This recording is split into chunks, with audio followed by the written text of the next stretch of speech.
A minha gratidão a Deus pela vida do anjo da igreja, pastor Severino, que permitiu uma vez mais usar o púlpito da igreja que está sob os seus cuidados para ministrar uma palavra de Deus. Muito obrigado, pastor. Essa atuação, cooperar com o Senhor. Deus continue abençoando o chefe Jadir. Deus abençoe. Muito bom estar com vocês, todos os obreiros aqui presentes, e meu companheiro Irmão Chaves, que nos convidou, e tantos outros irmãos e amigos que eu posso revê-los. Agradeço a Deus pela vida desses meninos, o nosso companheiro Elias, o Eliseu, e esses outros irmãos que o acompanharam. É sempre uma honra a gente estar juntos. Eu quero agradecer a Deus pela vida de cada um de vocês. Meus irmãos, esse simpósio é um simpósio de suma importância, com o título Crescer na Graça e no Conhecimento, mas há um tema para cada um dos palestrantes.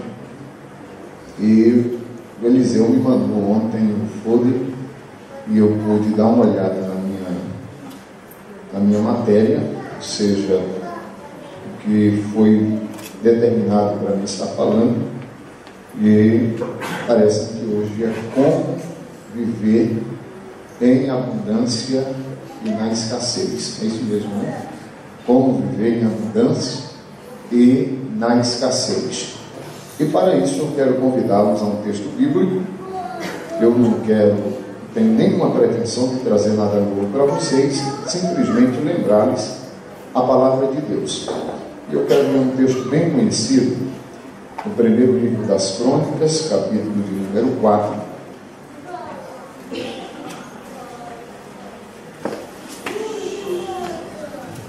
Primeiro livro das Crônicas, capítulo de número 4. E nós vamos aprender algumas lições de como viver em abundância e também na escassez, ou em tempo de abundância e em tempo de escassez. Capítulo de número 4. Eu leio dois versículos com vocês, o versículo de número 9 e o versículo de número 10. Todos os irmãos encontraram? Amém? O texto em apreço assim está escrito: e foi Jabes mais ilustre do que os seus irmãos. E a sua mãe chamou seu nome Jabes, dizendo: porquanto com dores o dei à luz. Porque Jabes invocou ao Deus de Israel, dizendo: se me abençoare muitíssimo, e os meus termos amplificares ou cresceres, e a tua mão for comigo, e fizeres que do mal não seja frito, e Deus lhe concedeu o que ele tinha pedido. Amém? Amém. Queridos, quando falamos em crescer na graça e no conhecimento, é de suma importância entendermos que quando nós crescemos só na graça, nós corremos o risco de virarmos fanáticos. Tudo é pecado, ficamos, na verdade, uma pessoa muito incompreensível. Quando crescemos só no conhecimento, ficamos uma pessoa cética, uma pessoa que, de certa forma, deixa de crer nos mistérios de Deus. Por isso que Pedro, ele aconselha-nos a crescer na graça e também no conhecimento. É dosado, é balanceado. Quando crescemos na graça e também no conhecimento, o negócio fica bom, fica gostoso. E esta noite nós estaremos vendo com alguns homens de Deus como vivermos em tempos de abundância e também em tempo de crise. Se nós perguntássemos para Paulo como viver em tempo de abundância e em tempo de crise. Por certo, ele nos diria e nos daria algumas lições, e a primeira lição seria aprender a nos contentar com o que temos. O próprio Paulo, escrevendo aos Filipenses, capítulo de número 4, o versículo de número 11, ele nos daria esta lição para vivermos em tempo de abundância. E em tempo de crise precisamos aprender a nos contentar com o que temos. O próprio Paulo, ele diz: eu digo isso não como por necessidade, porque aprendi a contentar-me com o que tenho. O versículo 12, ele diz: eu sei estar abatido e sei também ter abundância. Em toda maneira eu estou instruído, tanto a ter fartura como a ter fome, tanto a ter abundância como a padecer necessidade. O versículo 13, ele diz: posso todas as coisas naquele que me fortalece. Então essa lição é de suma importância para aqueles que querem viver em tempo de abundância e em tempo de escassez. Quando nós aprendemos a contentarmos com aquilo que temos, nós não teremos dificuldade de viver em tempo de abundância. Mas quando vier a escassez, também nós já estaremos instruídos, porque nós aprendemos a lição de nos contentarmos com aquilo que temos. E a confiança do Paulo nesse contexto, quando ele escreve essa epístola, ele está preso. Ele está preso em Roma, em uma prisão domiciliar, conforme o capítulo de número 28 de Atos, versículo 16 e o versículo 30, mas mesmo assim ele, ao escrever aos irmãos em Filipos, ele diz aos irmãos: olha, eu estou escrevendo para vocês não como tendo necessidade, porque eu aprendi a contentar-me com o que tenho. E eu já aprendi, eu sei estar abatido e eu sei também ter abundância. Em toda maneira, em todas as coisas, eu estou instruído, tanto a ter fartura como a ter fome, tanto a ter abundância como a padecer necessidade.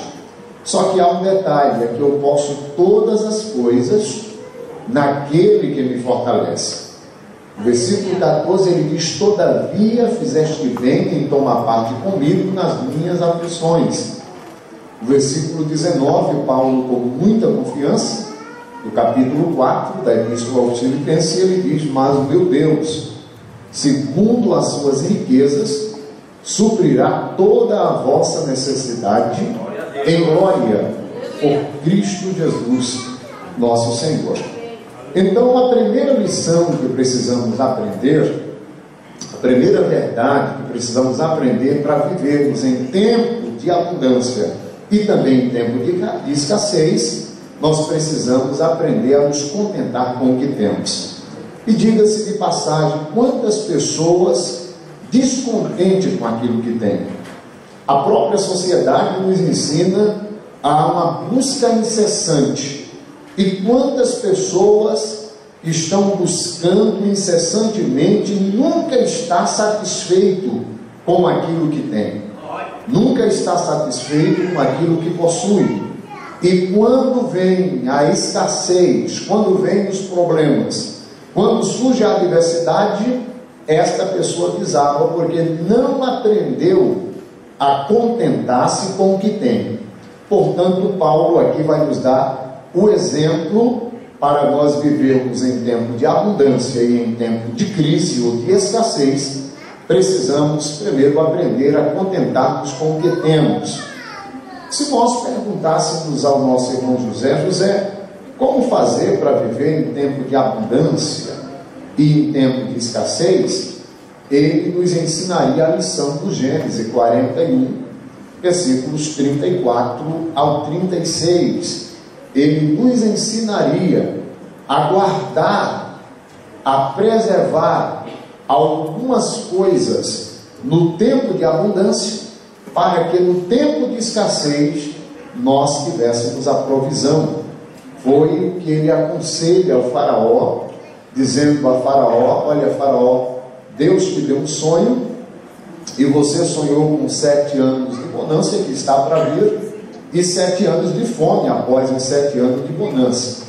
Então, nos 7 anos de abundância, você deve colher a 5ª parte de todos os alimentos que a terra do Egito produzir, porque no momento de escassez, nos anos de fome, você vai ter como sobreviver, tanto na abundância, mas também na crise. Então, faça o seguinte: colha a 5ª parte de tudo que você colher, para que no tempo da escassez você possa ter em abundância, você possa ter guardado para sobreviver às crises. Então, essas lições nós precisamos aprender. Aqui na leitura que lemos, se nós perguntássemos a Jabes, como nós sobreviver em tempo de abundância e em tempo de crise, ele, por certo, nos diria, invocando o nome do Senhor. Essa é uma razão fundamental para sobreviver tanto em tempo de abundância, como também em tempo de crise. O texto que nós lemos vai falar e contar a história de um moço que viveu os 2 tempos. Viveu o tempo de crise e viveu tempos de abundância. Mas ele soube conciliar os 2 tempos, buscando e invocando o nome do Senhor.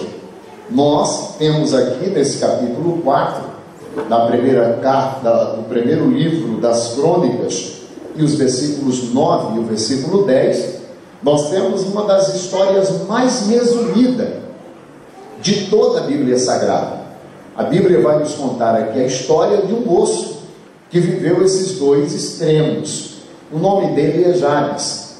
A Bíblia nos informa que esse nome ele recebeu da sua mãe propositalmente.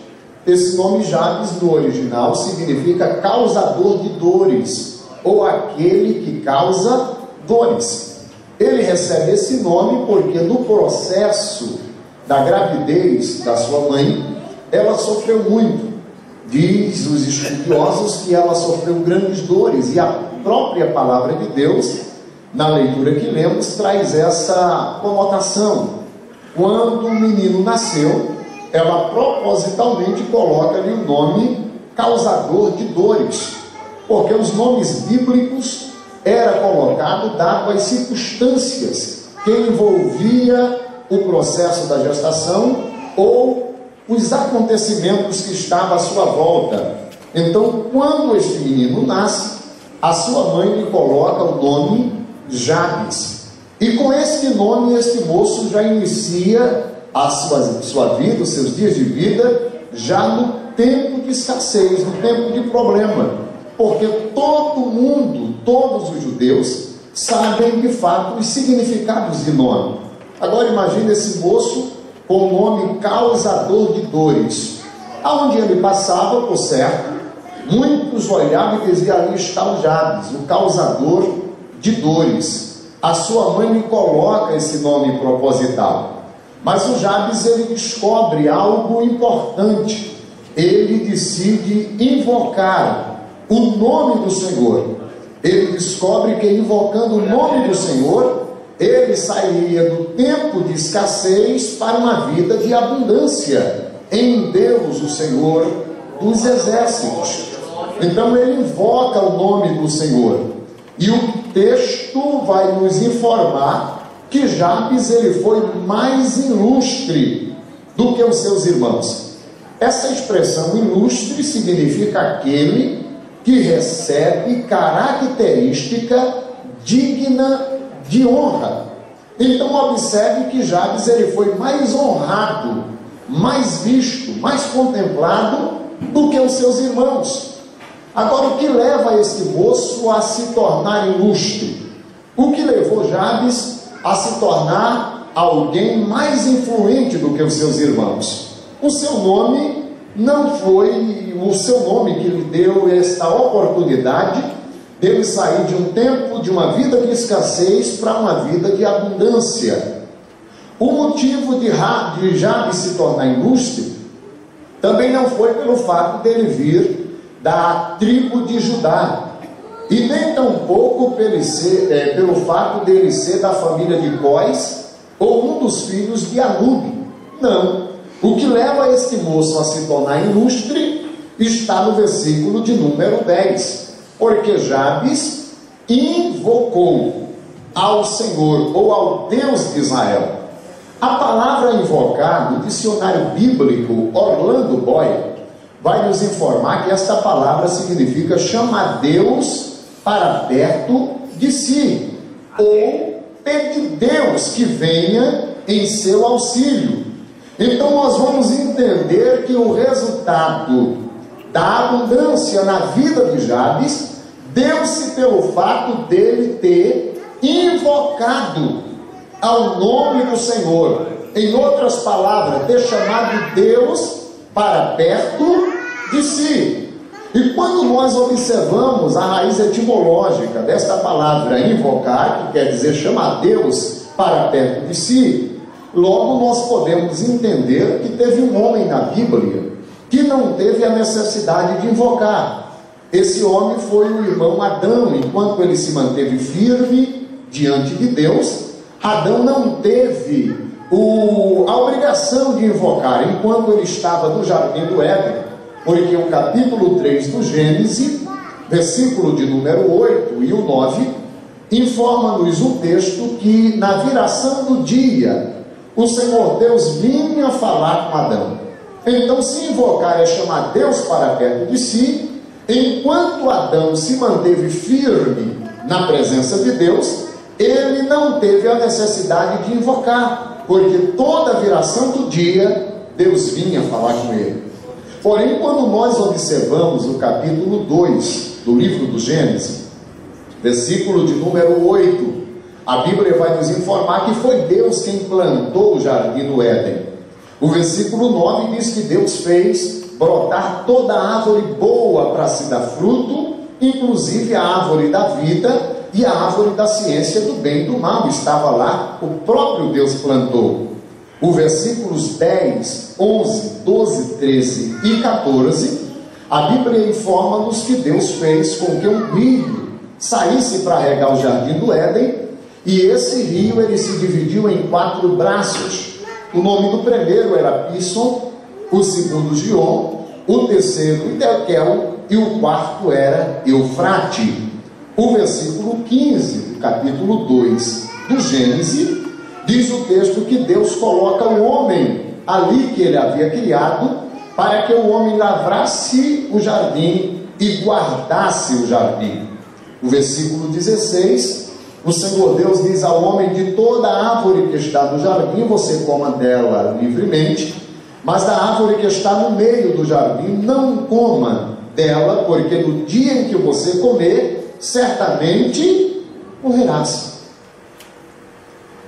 Capítulo de número 3 do livro do Gênesis, versículos 5 ao versículo 10, a Bíblia diz que Adão deixa de dar ouvido à voz de Deus e deu ouvido à voz da sua mulher, e ambos comeram da árvore ou do fruto que o Senhor lhe ordenou não comesse.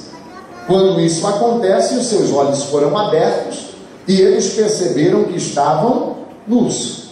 Então saíram de um tempo de abundância e entraram em um tempo de escassez espiritual. Tiago, por sua vez, escrevendo a sua epístola, no capítulo 1, versículo de número 15, Tiago diz que, havendo, pois, a concupiscência concebido, dá luz ao pecado, e o pecado sendo consumado gera a morte. Quando nós observamos o que está em Romanos, capítulo de número 5, versículo 12, Paulo diz: como por um homem entrou o pecado, e pelo pecado a morte, e a morte passou a todos os homens, assim todos pecaram. Isaías, capítulo de número 59, versículo de número 2, A Bíblia diz que o pecado e a iniquidade do homem fez uma parede divisória entre o homem e Deus. Então o homem automaticamente perde essa vida de abundância, de ter a presença de Deus, e agora entra em uma escassez espiritual.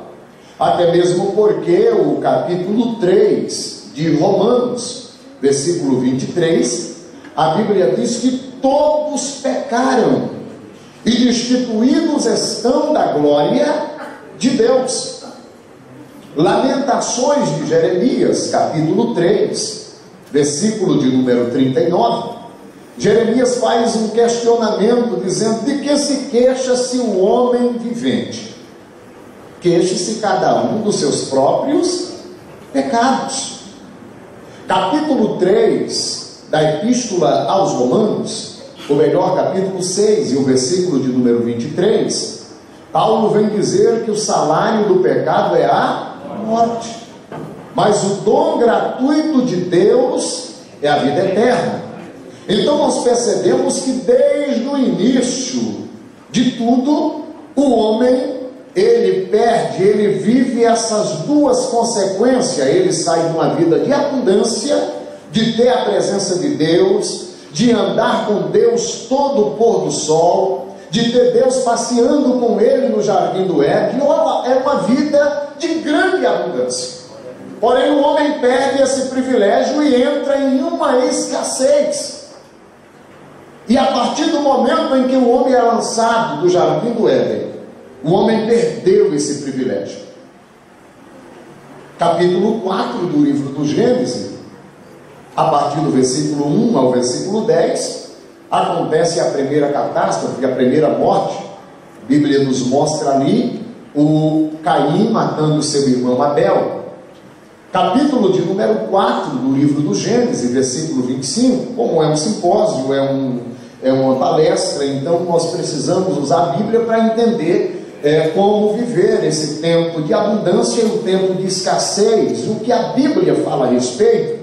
Capítulo 4, versículo 25 do Gênesis, a Bíblia mostra-nos ali que Adão torna a conhecer sua mulher Eva, e ela concebeu e deu à luz a um filho, e ela coloca o nome do filho Sete, dizendo: Deus me deu um filho varão no lugar de Abel que Caim o matou. Esse 7, o versículo 26, vai nos informar que ele gera um moço por nome Enos. E parece-me ver Sete dizendo a Enos, o seu filho: olha, Enos, você sabia que o teu avô, ele viveu anos de abundância, ele viveu uma vida de grande abundância na presença de Deus? E o Enos dizendo: papai, mas como assim? E o Sete lhe diz: meu filho, o teu avô, ele teve o privilégio de ter a presença de Deus, de ter Deus andando com ele toda a viração do dia. Olha, todo pôr do sol Deus aparecia e andava com teu avô, com meu pai Adão, por todo o jardim, e conversava com ele, dialogava com ele. Mas houve um dia em que ele transgrediu e entrou em um processo de escassez. E o Enos diz: e agora, pai, como é que a gente faz para andar com Deus? Qual a forma que devemos fazer para sairmos desta vida de escassez para uma vida de abundância? Como é que a gente pode ter a presença de Deus? E o Sete diz: filho, eu não sei. Depois que o teu avô pecou, ele perde essa comunhão, e todos que vieram após ele estão vivendo uma vida de escassez, porque não tem mais o privilégio de ter a presença de Deus. Mas o Enos diz: não, tem que ter um jeito, tem que ter uma maneira de sair de uma vida de escassez para uma vida de abundância. Eu preciso ter a presença de Deus, porque se o meu avô teve o privilégio, eu também terei esse privilégio. E quem tem a Bíblia de estudo pentecostal, no comentário, no rodapé do capítulo 4 do Gênesis, versículo 26, o Donovis vai nos informar que Enos invoca ao Senhor, porque o capítulo 4, versículo 26, a Bíblia diz que Enos foi o primeiro homem que invocou ao Deus. Foi o primeiro homem que chamou Deus para perto de si após o pecado. Então, segundo a descrição de Dômades, vai nos informar que ele invoca ao Senhor em um culto doméstico. Olha que lindo, ele está com a família e ele chama Deus, diz: Senhor, eu quero ter a tua presença. Eu já não aguento mais viver essa vida anêmica, cadavérica, esquelética, desnutrida, sem ter a tua presença. Senhor, sem a tua presença não adianta bens, não adianta riqueza, não adianta ser influente. Sem a tua presença a vida continua uma escassez. Eu preciso ter a tua presença. E ele invoca, e quando ele invoca, o Senhor aparece. E ele pergunta: és tu, Deus do meu avô Adão? E o Senhor diz: eu sou eu que estou falando contigo. E ele diz: eu posso a partir de então começar a ensinar a geração que há ainda razão, ainda há esperança para quem está vivendo uma vida de escassez, sair desta vida e viver uma vida de abundância, invocando o teu nome. E Deus dá autorização para que Enos possa passar em gerações de que todos aqueles que invocaram o seu nome têm o privilégio de viver a sua presença. E a partir de então, Enos começa a informar, começa a declarar para a sua geração de que há uma esperança para aqueles que querem viver a presença de Deus. Porque ele diz: Deus que esteve com meu avô após ele pecar, o Senhor Deus apareceu a mim porque eu o invoquei.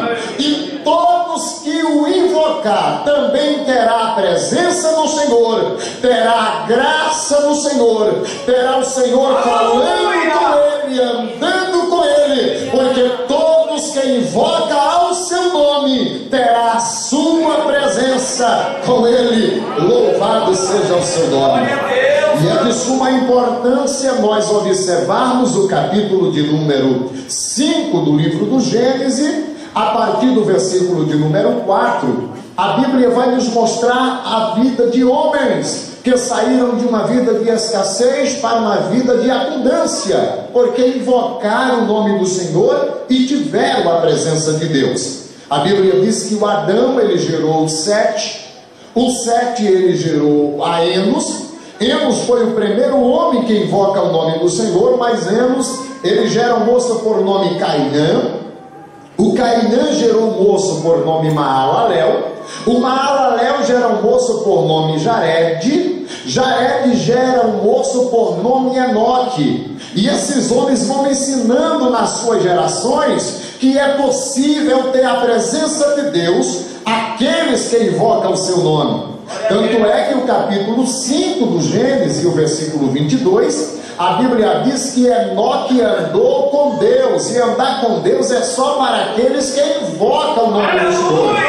Andar com Deus, isso implica dizer que Enoque, ele ia para o trabalho com Deus, voltava do trabalho com Deus, estava no seio da família com Deus, saía do seio da família com Deus, e todas as vezes que Deus ia se retirar de Enoque, ele invocava o Senhor e Deus ficava com ele. É de uma forma tão linda que Deus diz: olha, já que Enoque está me invocando, já que ele quer estar comigo e eu quero estar com ele, então vou tomar Enoque para mim, porque agora ele está comigo e eu estou com ele, e ele vai viver uma vida plena de abundância. E o texto diz que Deus para si o tomou.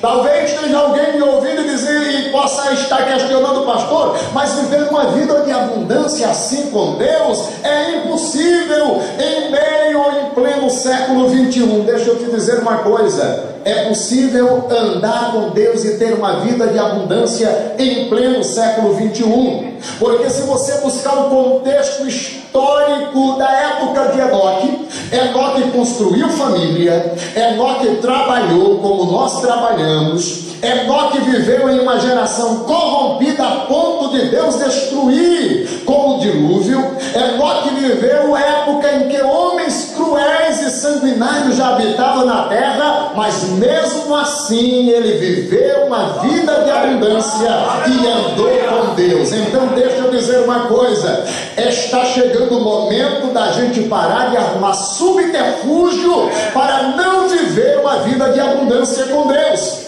Tem muita gente arrumando subterfúgio no trabalho, outro arruma subterfúgio na família, outro arruma subterfúgio com a sociedade e diz: é impossível viver uma vida de abundância com Deus. Mas eu estou aqui para dizer a você: é possível sim, é possível andar com Deus assim como Enoque andou. De que forma, pastor? Invocando o nome do Senhor e acreditando que Ele é tudo em todos, Ele é o nosso Deus e está disposto a andar conosco. Você está entendendo o que Deus está falando? Diga amém. Observe que Enoque gera um moço por nome Metusalém, Metusalém gera um moço por nome Lameque, Lameque gera um moço por nome Noé. Capítulo 6 do livro do Gênesis, versículo de número 8, o texto diz que Enoque achou graça diante de Deus. O versículo de número 9, o versículo 10 do capítulo 6 do Gênesis, a Bíblia vai nos falar da geração de Noé. Porém, o versículo de número 9, a última parte, nos informa que Noé também andou com Deus. Com isso eu posso lhes afirmar que Noé também ele viveu uma vida de abundância, porque ele invoca o Senhor e ele também anda com Deus, mesmo em meio a uma geração corrompida. A Bíblia vai nos informar que é um moço por nome Sem, porque ele gera 3 filhos, ele gera o Cã, o Sem e o Jafé. Porém o Cã não quis saber da adoração nem invocar o Senhor. O Jafé ele viveu em cima do muro, mas o Sem ele parte invocando ao Senhor. E eu tenho uma informação para dar para vocês, que todos aqueles que invocam o nome do Senhor, a sua genealogia não será esquecida. Você pode dizer amém? Eu quero profetizar em nome de Jesus com base nesta palavra. Aqueles que têm o propósito, irmã Robélia, de invocar o nome do Senhor, a sua genealogia não é esquecida.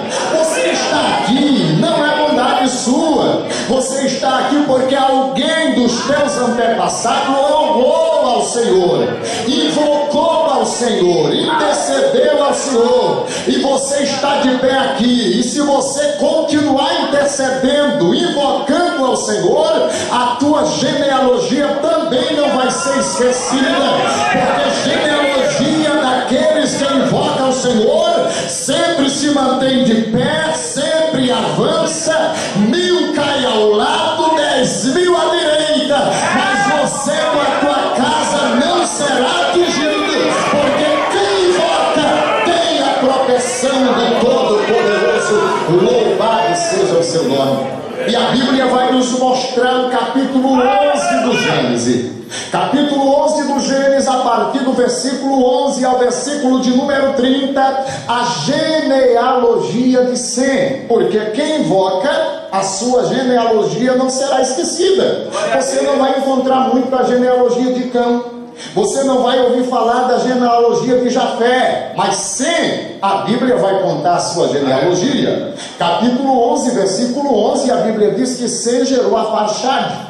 A Farxade gerou a Salá, Salá gerou a Ebe, Ebe gera Peleg, Peleg gera Reu, Reu gerou a Serug, Serug gerou a Naó, Naó gerou a Terá, e Terá gerou Abrão. Abrão foi homem que também invoca o nome do Senhor. Por quê? Gênesis capítulo 12, versículo 1 ao 3, Deus chama Abrão e faz para ele 7 promessas distintas. O texto diz: ora, o Senhor disse a Abrão: sai da tua terra, da tua parentela, da casa dos teus pais, para uma terra que eu te mostrarei. Aí vem a primeira bênção: far-te-ei uma grande nação. Segundo, engrandecerei o teu nome. Terceiro, abençoar-te-ei. Quarto, tu serás uma bênção. Quinto, abençoarei os que te abençoarem. Sexto, amaldiçoarei os que te amaldiçoarem. E em sétimo lugar, Deus diz: em ti será bendita todas as famílias da terra. Olha que lindo! Quem vive a essência de invocar ao Senhor, vive uma vida de abundância mesmo em meio à escassez. O capítulo 12 do livro do Gênesis, versículo de número 8, nos informa que Abrão, ele sai sem saber para onde ia, e ele estabelece a sua cabana ao oriente do Éden, ou ao oriente de Betel. E a Bíblia nos informa que uma das características de Abraão, no versículo 8, foi edificar um altar e invocar o nome do Senhor. Porque Abraão, ele descobre que para viver uma vida de abundância, mesmo em meio à escassez, precisava invocar. E ele invoca o nome do Senhor. Só que o que me é lindo é que viver uma vida de abundância não significa não passar por lutas. Estão pregando por aí que viver vida de abundância você não pode sofrer. E tem aqueles mais ousados que colocam na placa grande na igreja, né? Na porta da igreja: venha para cá e pare de sofrer. É complicado isso aqui. Porque o fato de eu invocar o Senhor não me isenta de passar por dificuldade. O fato de eu viver uma vida em abundância não me livra de viver a escassez da vida também. Como assim, pastor? O Abrão, sendo chamado por Deus, sendo retentor de 7 promessas distintas, invocando ao Senhor, a Bíblia diz que houve fome onde ele estava. E ele teve que descer para o Egito orar, invocando ao Senhor, retentor de 7 promessas. E a fome veio, ele tem que sair para não morrer de fome, tem que pedir auxílio no Egito. Só que há um diferencial: mesmo descendo ao Egito, a mão do Senhor estava com ele, porque ele invocava ao Senhor. E sabia que mesmo na escassez ele podia viver uma vida de abundância. Oh glória! E viver uma vida de abundância não significa ter tudo o que queremos. Mas viver uma vida de abundância significa ter a proteção de Deus e saber que mesmo na adversidade nós vivemos o seu cuidado, e Ele está bem junto conosco, dizendo: se você passar pelas águas, eu estou contigo. Se você passar pelo rio, ele não te submergirão. Se você passar pelo fogo, ele não vai te queimar, nem vai arder em você, porque eu estou contigo. Isso é viver a vida de abundância em meio à crise, em meio à escassez. Perceba que ele não diz: olha, você não vai passar pelo fogo, você não vai passar pelas águas, não. Se passares, eu estou contigo. O Senhor não livrou Daniel da cova, mas o livrou na cova. É diferente.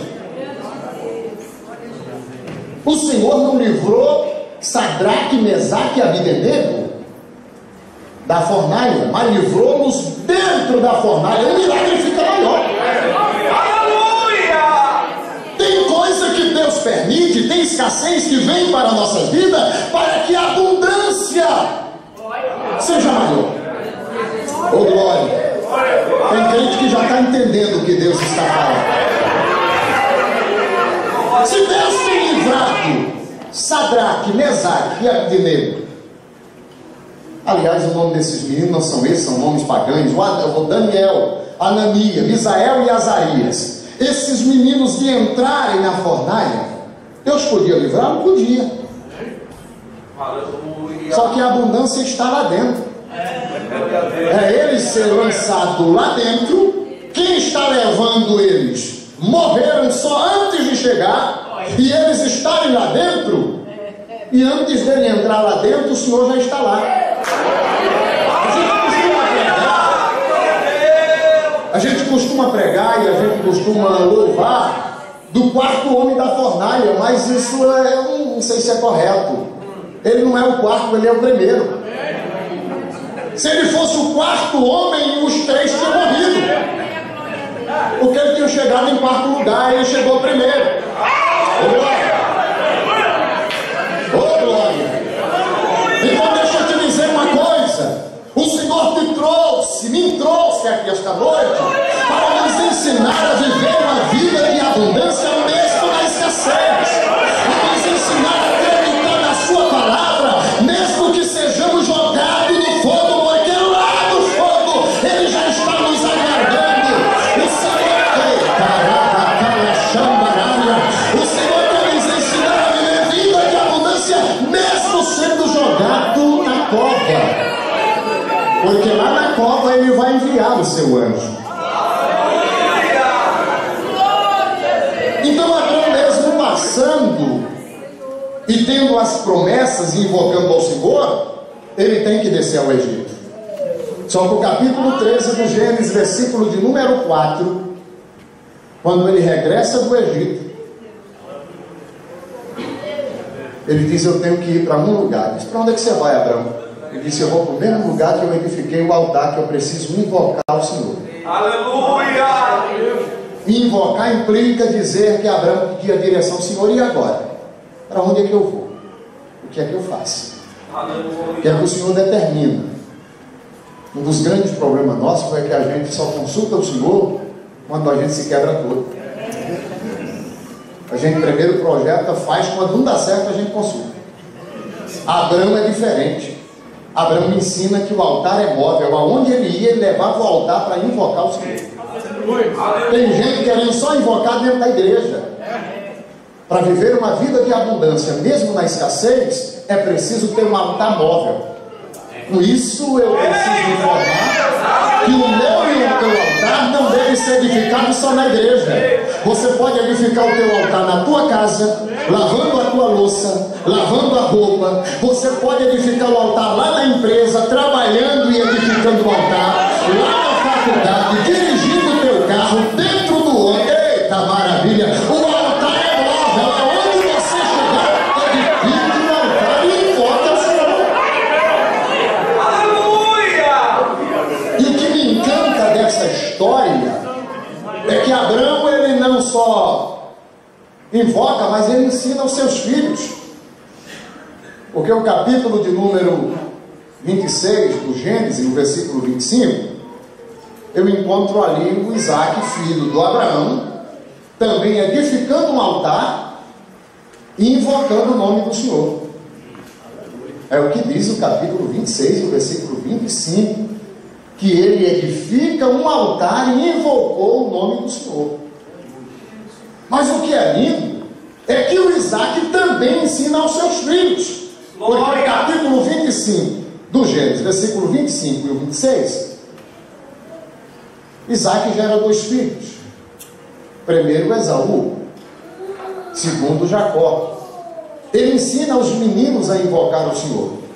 Esaú não quis muito saber de invocar, mas o Jacó, mesmo cheio dos seus erros, dos seus defeitos, mas vez por outra ele estava invocando. Aleluia. Prova disso é que quando ele regressa de Padã-Arã, lá no capítulo 32 do Gênesis, versículo de número 24, Jacó invocou o nome do Senhor. O texto diz que Jacó ficou só, fez passar os seus gados, fez passar os seus filhos, fez passar as suas mulheres, tudo o que pertencia, e o versículo 24 diz: porém Jacó ficou só, e lutou com ele um varão durante toda aquela noite. E é interessante lembrar para vocês que o fato de Jacó ter lutado com o varão durante toda aquela noite, isso ainda margem para afirmar que Jacó invocou, porque invocar é chamar Deus para perto de si. Ele chama Deus e Deus aparece no Val de Jaboque. Como era noite, ele agarrou. E eu vou dizer para vocês, o Val de Jaboque, ele fica próximo ao local, fica lá no Rio Jordão, o rio do Jaboque, ele despecha dentro do Rio Jordão, bem próximo a onde Jesus foi batizado. Eu tive o prazer em 2015 lá, estar lá naquele vale, no Vale de Jaboque, e eu comecei a olhar, e eu comecei a glorificar a Deus, e eu perguntei a mim mesmo, será que foi desse lado ou do outro que o Jacó estava? E eu comecei, porque a gente vai lendo o texto e a gente vai... Agora em 2016 eu fui lá de novo, pastor. Graças a Deus, estive lá novamente, e eu fiz o mesmo questionamento. Mas eu comecei a ter essa visão, sabe? Porque a gente lê, e eu estive lá no local onde aconteceu, e eu comecei a pensar, meu Deus, como é que foi essa luta de Jacó? Porque dias atrás, ou tempos atrás, eu ouvi um pregador pregando em nossa sede, e ele pregou com muita propriedade, dizendo que aquela luta de Jacó foi verbal, porque é impossível um homem lutar com Deus e sair vitorioso. Mas eu discordei dele porque o texto diz que Jacó estava agarrado. E o anjo dizia, me solta. E Jacó disse, não me abençoar, nada feito. Eu lutei, eu invoquei, foi para lutar. Então não foi verbal, foi braçal mesmo. Eu quero crer que Jacó dava um tapa, levava 10, rolava no chão. Não é isso que o texto nos propõe. O negócio foi tão estreito que a Bíblia nos informa que o anjo puxa a espada e feriu a ruptura da coxa de Jacó. Aleluia! Jacó disse, pode me matar, mas eu quero viver uma vida de abundância.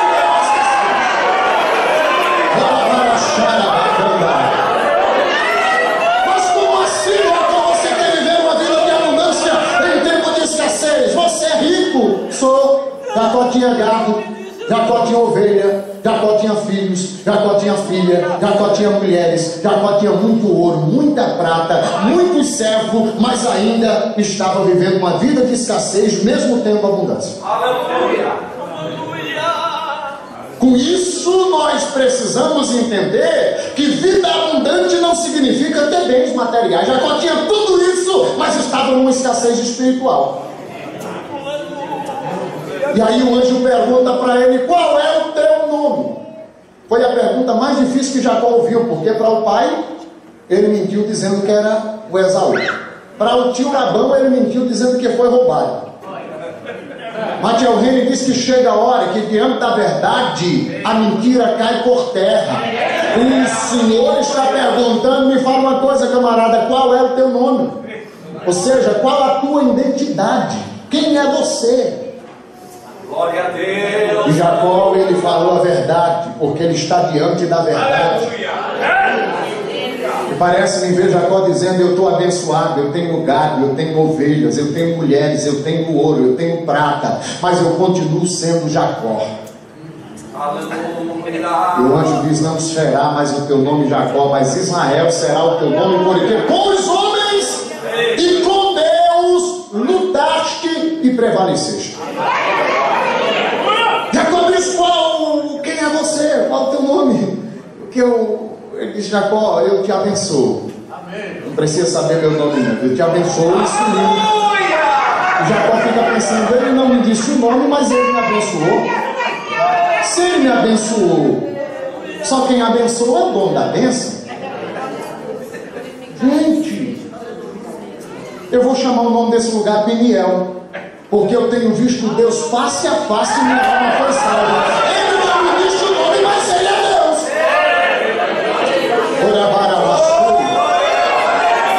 Agora imagina de manhã cedo Jacó chegando com um sorriso no rosto, mas manquejando, sangue descendo, e a sua esposa corre ao seu encontro, dizendo, Jacó, o que aconteceu? O que aconteceu? Diz, por favor, não me chame mais de Jacó não. Eu estou manquejando, é consequência da luta, mas agora eu estou numa vida de abundância. Essa é a escassez espiritual. Meu nome não é mais Jacó, meu nome é Israel. Eu lutei com ele, eu fui mudado, eu vivo uma vida de abundância. Eu saio da escassez, eu sou Israel.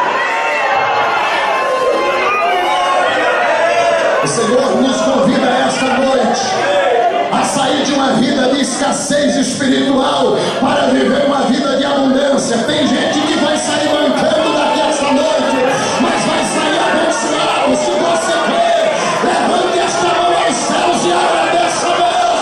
É tempo de ser abençoado, assim diz o Senhor.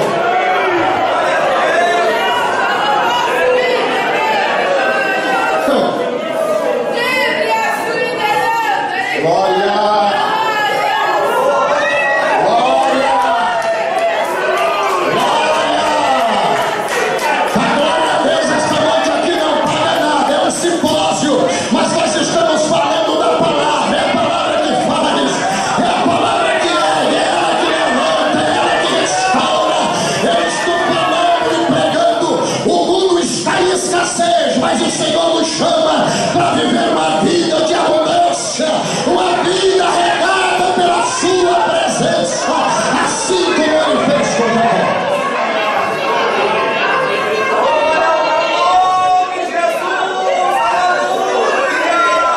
Deus abençoa este moço Jacó. Quando a gente observa o primeiro livro das Crônicas, capítulo 2, versículo 1 a 4, Deus dá a Jacó 12 filhos: Rubem, Simeão, Levi, Judá, Isacar, Zebulon, Dan, José, Benjamim, Naphtali, Gad e Aser. Esses 12 filhos de Jacó, nós estamos aqui, e a leitura que lemos refere-se à genealogia do quarto filho de Jacó, o Judá. Esse moço Jabes é da descendência de Judá, o quarto filho de Jacó. A sua mãe lhe colocou o nome de Jabes, proposital, causador de dores. E aonde ele passava, Raimundo Brau diz que alguém caçoava dele, zombava dele. Lá vai um causador de dores, um causador de problemas, sai de perto. Quem colocou esse nome nele foi a mãe. A mãe sofreu muito, ele deu muita dor de cabeça. Mas o Jabes descobriu que Deus mudou o nome do seu bisavô Abraão para Abraão. Ele chegou a uma conclusão que Deus mudou o nome da sua bisavó Sarai para Sara. Ele chega à conclusão de que Deus mudou o nome do seu avô Jacó para Israel. Aleluia! Por que mudou o nome de Abraão para Abraão? Porque Abraão invocou. Aleluia! Jacó invocou.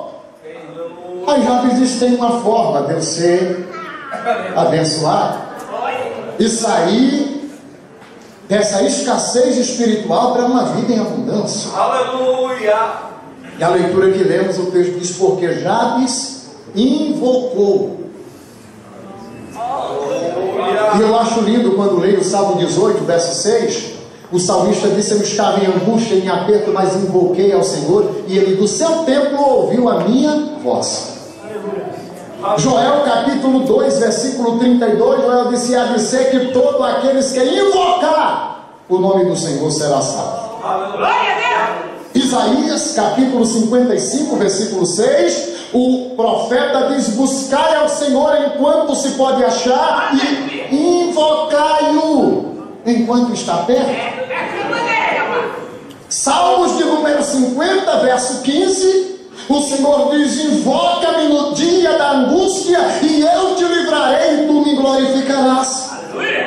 Lamentações de Jeremias capítulo 3, versículo 57, Jeremias diz: tu te aproximaste de mim no dia em que te invoquei e me disseste: não temas. Segundo o livro de Samuel capítulo 22, versículo 7, o homem de Deus Davi disse: eu estava em grande angústia, mas me lembrei e invoquei ao Senhor, e Ele ouviu a minha oração. Louvado seja o seu precioso nome. Salmo de número 145 e o verso 18, a Bíblia diz: perto está o Senhor daqueles que o invocam, daqueles que invocam de verdade.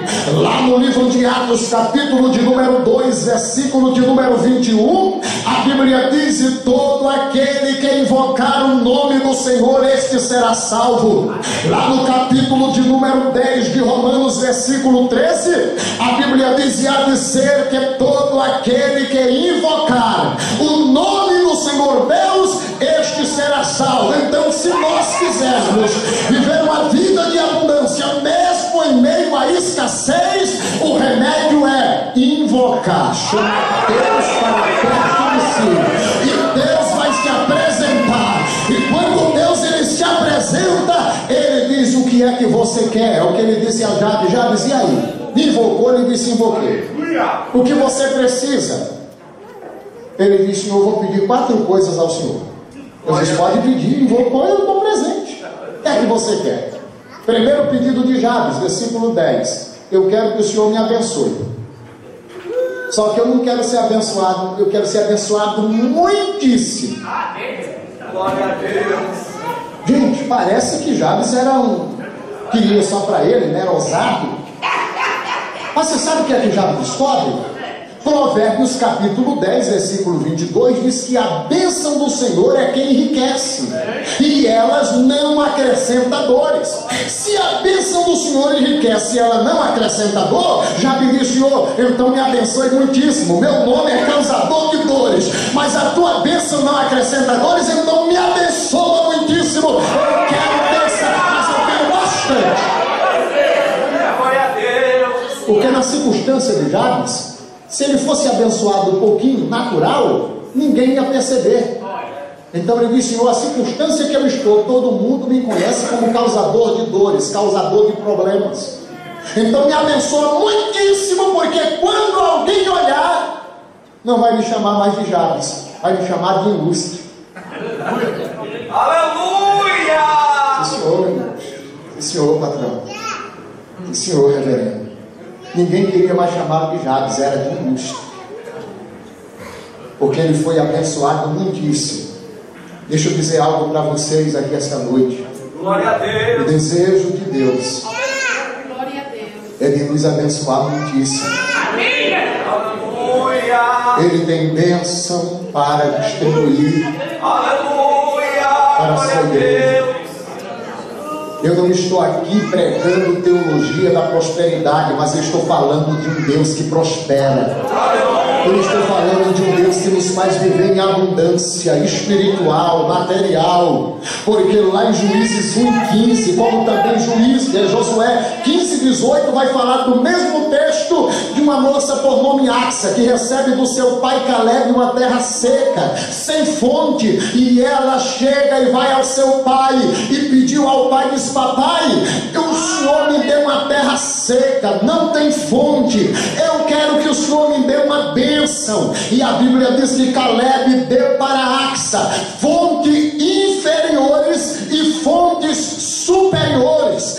Aqui o Caleb representa Deus, Axa representa a igreja. O Senhor Deus, ele tem fontes inferiores, mas ele tem fontes superiores. Pastor, o que é fontes inferiores? Fontes inferiores é emprego, fontes inferiores é casa, fontes inferiores é carro, fontes inferiores é tudo que acontece que está ao nosso redor. Fontes superiores é o dom da palavra, o dom da ciência, o dom de variedade de línguas. Já era para tu ter dado logo, porque nosso Deus tem fonte inferior, que é bênção materiais, mas tem fonte superior. Ele nos chamou para vivermos em abundância. Se você tiver coragem de invocar, ele vai te dar fonte superior e fontes inferiores, e você vai glorificar o seu nome. Jabes disse: me abençoa muitíssimo. Está abençoado. O que é que você quer mais, Jabes? Ele disse: Senhor, já que o Senhor me abençoou muitíssimo, deixa eu fazer o segundo pedido. Eu quero que o Senhor cresça o meu território. Eu quero o território ampliado, porque o Senhor me abençoou tanto que não tem mais lugar para guardar tanta bênção. Isso é tremendo ou não é? Tem que dar glória a Deus. Não tem coisa que a gente tem que explicar. A ideia aqui, meu pastor, é que ele foi tão abençoado que não tinha mais espaço para guardar tanta bênção. Aí ele faz o segundo pedido: eu quero que o Senhor amplie os meus territórios, cresça.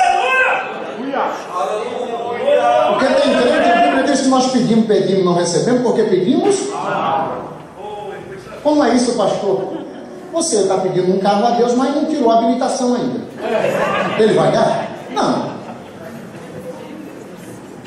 Então você que está pedindo você um carro, já vai tirar a habilitação, crendo que ele vai te dar o carro. Aleluia! Outras vezes a gente pega o carro, mas não pede a garagem. Aí o carro fica na rua, o bandido leva, se o inimigo está furioso. Tá não, é porque você não pediu para ampliar os territórios. Olha, Jabes, eu quero ser abençoado muitíssimo. Está abençoado já, o que é mais? Eu quero os territórios ampliados, eu quero que o Senhor cresça os territórios.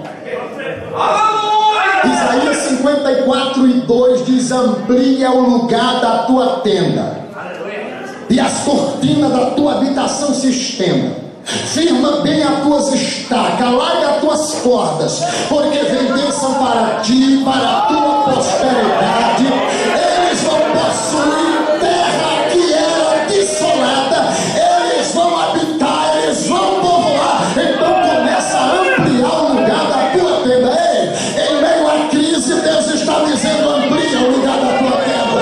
Eu vou crescer os teus territórios. Tu crê nesta palavra? Você já ainda deveria acreditar nesta palavra. Meus queridos irmãos, caros obreiros, dá para acreditar nesta palavra? Mesmo na crise, Deus está dizendo: amplia o lugar da tua tenda. Ô glória!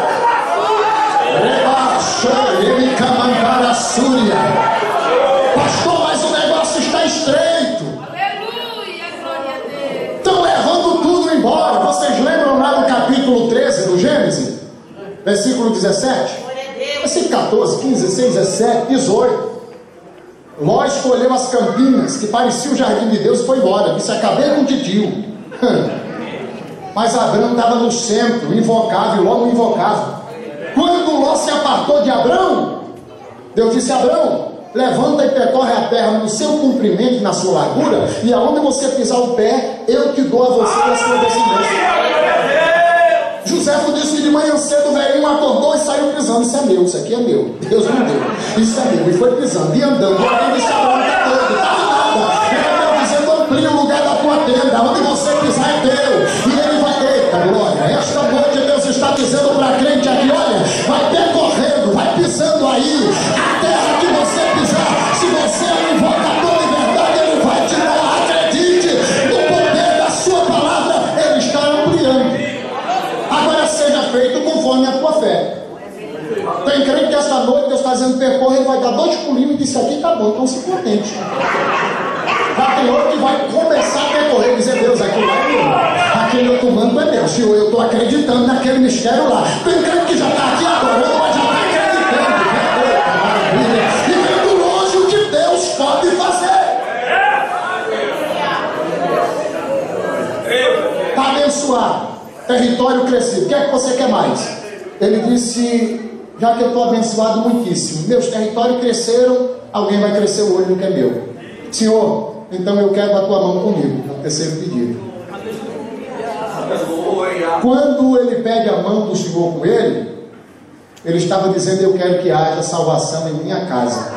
Quantos querem a mão do Senhor com você? Isaías 59, primeiro diz: a mão do Senhor não está encolhida para que não possa salvar. Então, quando já diz: eu quero a tua mão comigo, ele está dizendo: eu quero que haja salvação em minha família. Segundo lugar, quando ele diz: eu quero a tua mão comigo, ele está dizendo: eu quero que haja proteção sobre tudo que eu tenho. Aleluia! Isaías 14, 27. Porque o Senhor dos Exércitos o determinou, quem pois o invalidará? E se as suas mãos estendidas está, quem pois a fará voltar atrás? A tua mão comigo, ele está dizendo: eu quero que haja proteção. Em terceiro lugar, quando Jabes diz: eu quero a tua mão comigo, ele estava dizendo: Senhor, eu quero que haja sempre lembrança do meu nome. Porque apesar de ter sido abençoado muitíssimo, território ampliado, se a tua mão estiver comigo, vai haver sempre lembrança do meu nome. Isaías 49 e 16. Eis que na palma das minhas mãos eu te tenho gravado, diz o Senhor dos Exércitos. Pastor Severino, eu fui entender esse mistério de ter o Senhor dizendo: eu tenho você na palma da minha mão gravado. Esses dias eu estava dirigindo culto E a minha esposa falou para mim um aviso em relação às irmãs, e eu estava sem a minha agenda, eu anotei na palma da mão. E quando eu estou dando o aviso e gesticulando, eu percebi que tinha algo escrito na mão. Quando eu olhei, lembrei do que a esposa, Deus falou comigo. Assim como você fez, escrevendo na palma da mão, eu tenho você na palma da minha mão. E todas as vezes que eu olho para a minha mão, eu me lembro de você. Você está na palma da mão de Deus. O teu nome está escrito nele. Não está na agenda, não está dentro. Isso é intimidade. Você tem o nome escrito na palma da mão do Eterno. Não era para tu estar glorificando. Porque quando Jabes diz, eu quero a tua mão comigo, ele estava dizendo que não se esqueça que eu sou Jabes, dependente da tua misericórdia. E em último lugar, Jabes diz, já que o Senhor me abençoou muitíssimo, os meus termos cresceu, a tua mão comigo, Senhor, vou fazer o quarto pedido. Eu não quero ser aflito pelo mal. E como é que termina o versículo 10? E Deus lhe concedeu o que ele tinha pedido. Isso quer dizer que Jabes foi abençoado muitíssimo. Jabes teve o termo amplificado. Jabes teve a mão do Senhor com ele e não permitiu ele ser aflito pelo mal. Porque o texto conclui, e Deus lhe concedeu o que lhe tinha pedido. Só que o que é interessante é que Deus não precisa de muito para escrever tua história. Esse livro é de genealogia. Do versículo 1 do capítulo 4 ao versículo de número 8, 42 nomes de pessoas estão sendo escritos. Versículo 9 e 10 ele para e escreve: foi Jabes mais ilustre que os seus irmãos, apesar da sua mãe chamar Jabes, dizendo com dor dê a luz, porque Jabes invocou Deus em Israel, dizendo: se me abençoarem muitíssimo, meus termos amplificarem, e a tua mão for comigo, fizeram que do mal não seja aflito, e Deus lhe concedeu o que se lhe tinha pedido. Aí o versículo 11 ele continua aí, fulano gerou fulano, e fulano gerou fulano. Em 2 versículos contou a história e continua a história. Aleluia! Pastor, o que o senhor quer dizer com isso? É que Deus está abrindo uma exceção. Aleluia! Alguém vai ter que parar para escrever algo ao teu respeito. E depois dar continuidade como se nada tivesse acontecido, mas a tua história vai ficar registrada. O Senhor vai te abençoar muitíssimo, o Senhor vai ampliar os teus territórios, o Senhor vai estender as suas mãos sobre você e vai permitir que você não seja aflito pelo mal. Pastor, qual é a base que temos para não sermos aflitos pelo mal? Salmo 91. Aquele que habita no esconderijo do Altíssimo, a sombra do Onipotente descansará. E diz ao Senhor: tu és meu Deus, meu refúgio, a minha fortaleza, em ti eu confiarei. Porque ele te livrará do laço do passarinheiro, da peste perniciosa. Ele te cobrirá com as suas penas, debaixo das suas asas estarás seguro. A sua verdade é escudo e broqueio. Não temerás a espanto noturno, nem seta que voe de dia, nem peste que anda na escuridão, nem mortandade que assola o meio-dia. Tem crente que está olhando com a cara feia. Vou dizer de novo, porque isso é profético. Não temerás a espanto noturno, nem seta que voe de dia, nem peste que anda na escuridão, nem mortandade que assola o meio-dia. Pastor, tem isso? Tem. Tudo isso tem. Mas o crente que vive uma vida em abundância, que invoca o nome do Senhor, não tem medo de gato preto, de vela preta, de sexta-feira preso, da encruzilhada. Pode colocar o nome na boca do sapo, pode jogar terra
abençoando o seu povo, a sua igreja e os seus filhos.